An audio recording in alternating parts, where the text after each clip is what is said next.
प्रिय विद्यार्थियों, सुप्रभात। आज हम कक्षा 10 में जो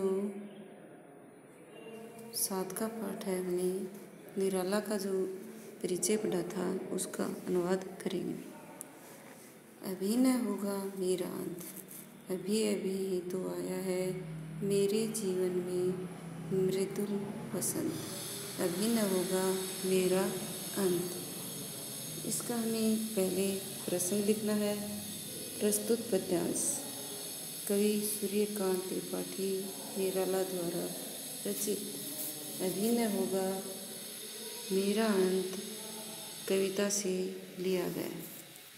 इसमें कवि ने जीवन के प्रति आशा की भावना व्यक्त की है।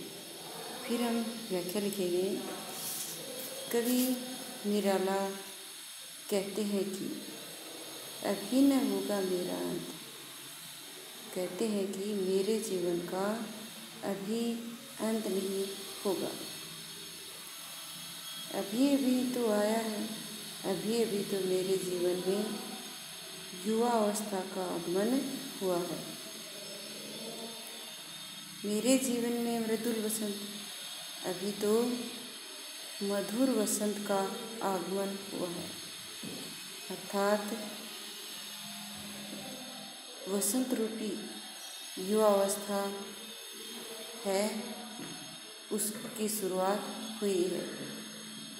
अभी मुझे बहुत लंबा जीवन यापन करना है, इसलिए मेरे जीवन का अंत अभी नहीं होगा। इसका फिर हम विशेष लिखेंगे। कवि ने आशावादी जीवन की भावना व्यक्त की। दूसरा विशेष लिखेंगे, मुक्त छंद में रचित कविता है। और खड़ी बोली तीसरा विशेष लिख सकते हो, खड़ी बोली है। अब आगे देखिए।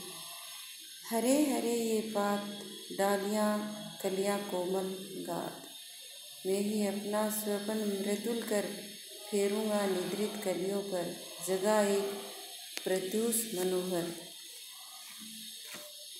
पुष्प पुष्प से तंद्रालस लालसा खींच लूँगा मैं, अपने नव जीवन का अमृत शहर सींच दूँगा मैं। द्वार दिखा दूँगा फिर उनको, किनको? अब देखिए कवि क्या कह रहा है कि फिर उनको मैं क्या कर दूँगा, द्वार दिखा दूँगा।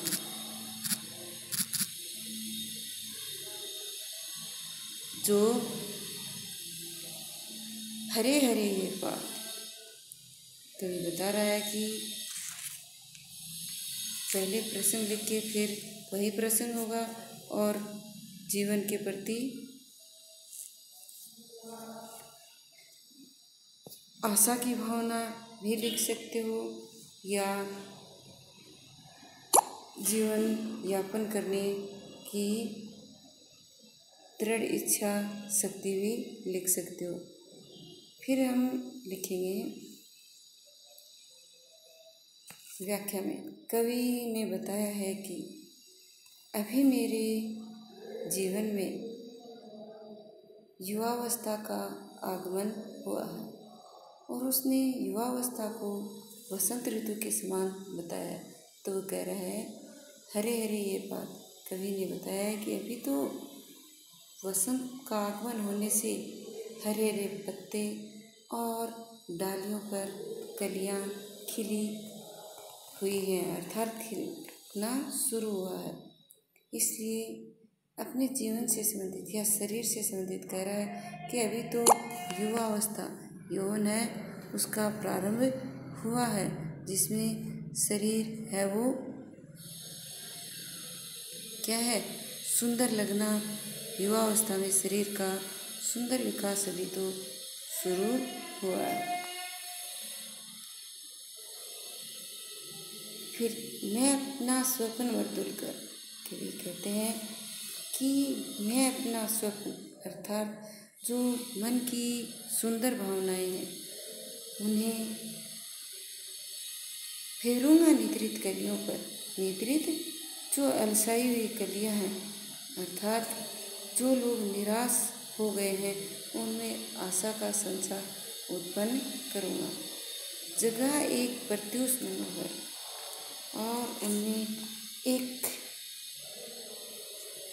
प्रत्युष का अर्थ है उजाला प्रभात, तो उनमें एक नए जीवन नए प्रभात की भावना उत्पन्न करूँगा। कवि कह रहे हैं कि मैं मधुर भावनाओं से और कोमल हाथों से स्वप्न मर्दुल कर अपने जो मधुर भावनाओं से निद्रित कलियों पर जो अलसाई हुई कलियां हैं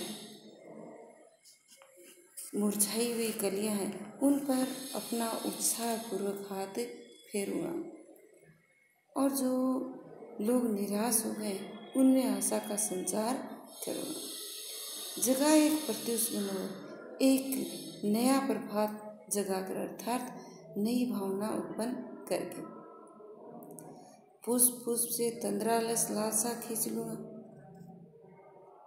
कवि कह रहे हैं कि जो अनेक फूल खिले हुए हैं उनसे मैं तंद्रा की भावना आलस्य की जो भावना है वह दूर कर दूँगा।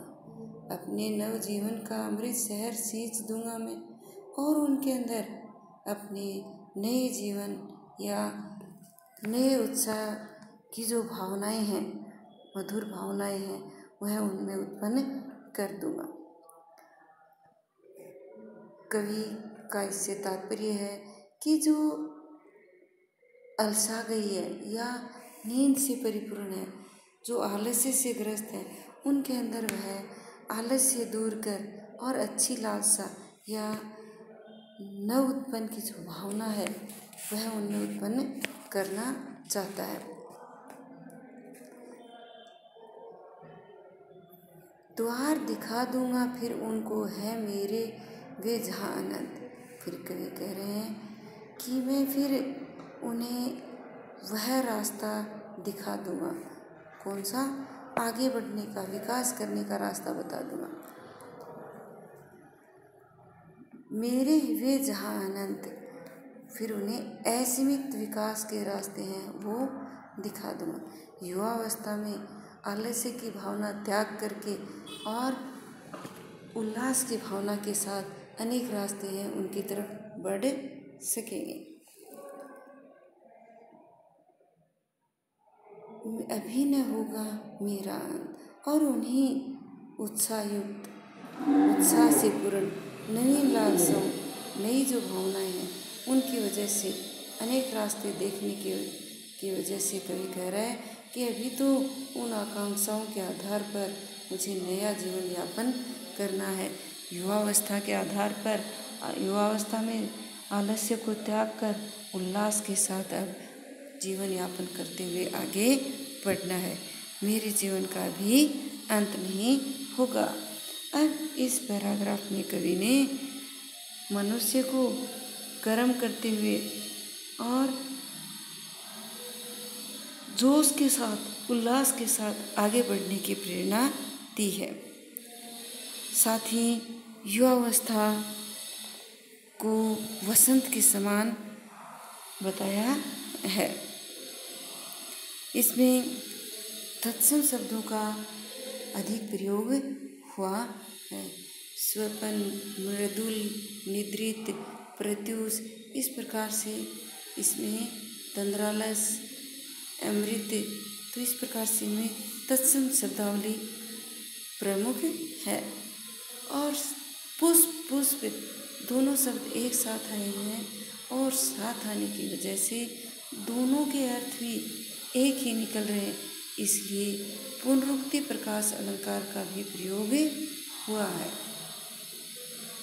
हरे हरे, इसमें भी पुनरुक्ति प्रकाश अलंकार का प्रयोग हुआ है।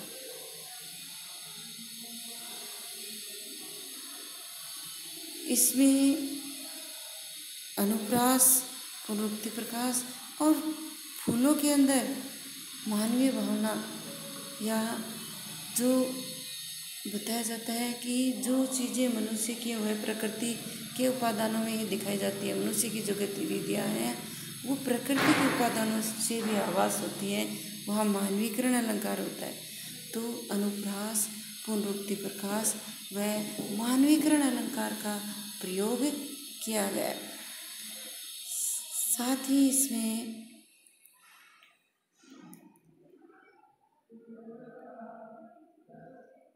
उपमा अलंकार का भी प्रयोग हुआ है।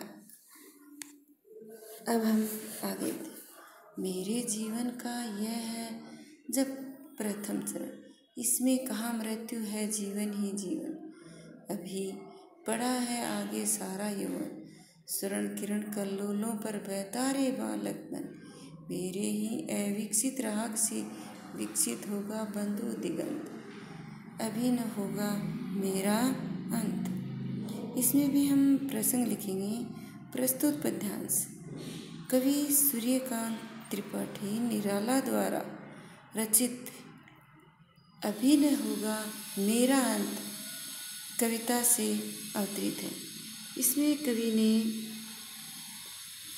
उत्साहपूर्वक जीवन यापन करने की भावना को महत्व दिया है। व्याख्या क्या करेंगे। कवि निराला कहते हैं कि मेरे जीवन का यह है जब प्रथम चरण, कि अभी मेरे जीवन में युवा अवस्था का आगमन हुआ है।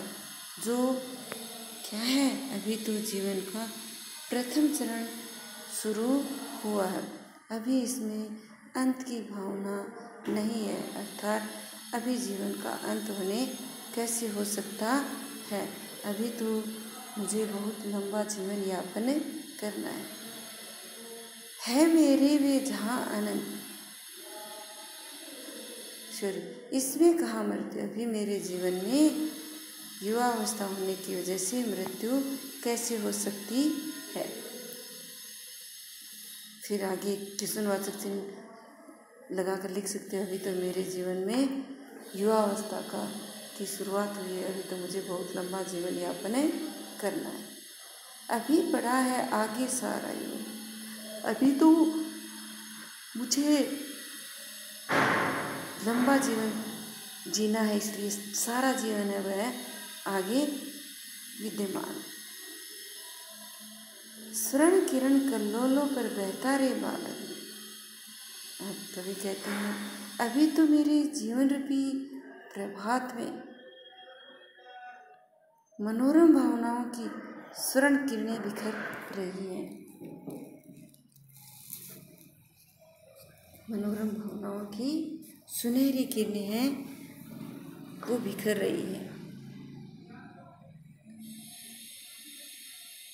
मेरे ही अविकसित राग से विकसित होगा बंध, स्वर्ण किरणें बिखरने की वजह से क्या बताता है, अभी तो मेरा मन है वह कोमल भावनाओं से परिपूर्ण है, जीवन में अभी तो प्रसन्नता विद्यमान ही है, अभी तो प्रसन्नता है वह शुरू ही है, अभी मेरे जीवन का अंत नहीं होगा। मेरे ही अविकसित राग से, कवि कहते हैं कि मेरे ही अविकसित राग अर्थात जो प्रेम की भावनाएं अभी विकसित नहीं हुई थी वह अभी विकसित होंगे, विकसित होगा बंधु दिगंत, और उन प्रेमपूर्ण भावनाओं से उल्लासपूर्ण आशापूर्ण भावनाओं की वजह से सभी दिशाओं का विकास होगा, विकसित होगा, विकास होगा, बंधु दिगंत सभी दिशाओं का विकास होगा, अभी न होगा मेरा अंत। ये क्या कह रहा है, अभी तो कर्म करने के लिए सुंदर जीवन का मुझे विकास करना है, कर्म करते हुए सुंदर जीवन यापन करना है, अभी मेरे जीवन का अंत नहीं होगा। इस प्रकार से हम फिर इसका विशेष लिखेंगे। कवि का जीवन के प्रति कर्म प्रकट हुआ है। आशा और उल्लास की भावना उजागर होती है और जीवन के प्रति जिजीविषा की भावना व्यक्त हुई है। जिजीविषा जीवन जीने की इच्छा। और साथ ही हम इस पूरे पाठ में मुक्त छंद लिख सकते हैं। मुक्त छंद में रचित कविता। और हमने देखा पीछे वाले में तो तत्सम शब्दावली इस पैराग्राफ में भी है। और स्वर्ण किरण कल्लोलो यह आने की वजह से यहाँ रूपक अलंकार का प्रयोग भी हुआ है। इस प्रकार हमने देखा कि कवि सूर्यकांत त्रिपाठी निराला युवावस्था के आगमन से बहुत ही प्रभावित हैं, बहुत ही खुश हैं और वे युवावस्था को जीवन शुरू करने का एक आधार मान रहे हैं।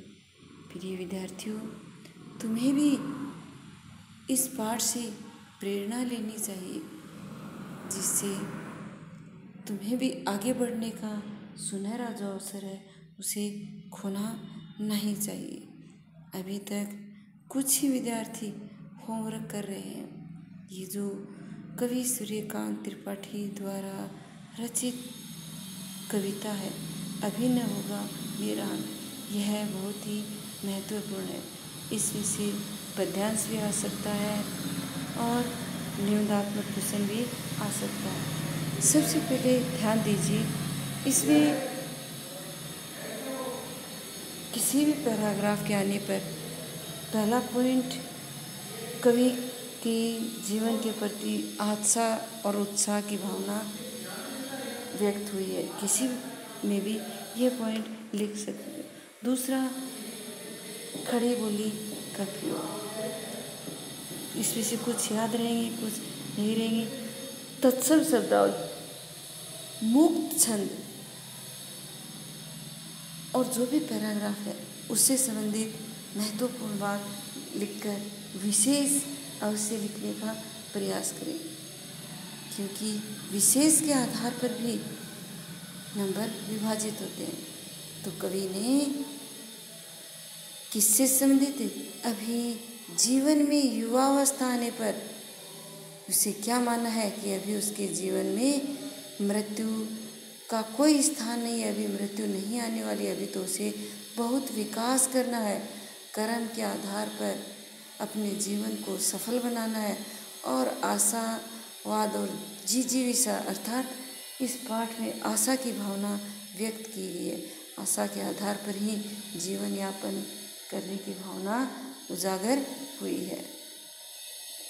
इस पाठ की 100% व्याख्या करनी है। धन्यवाद।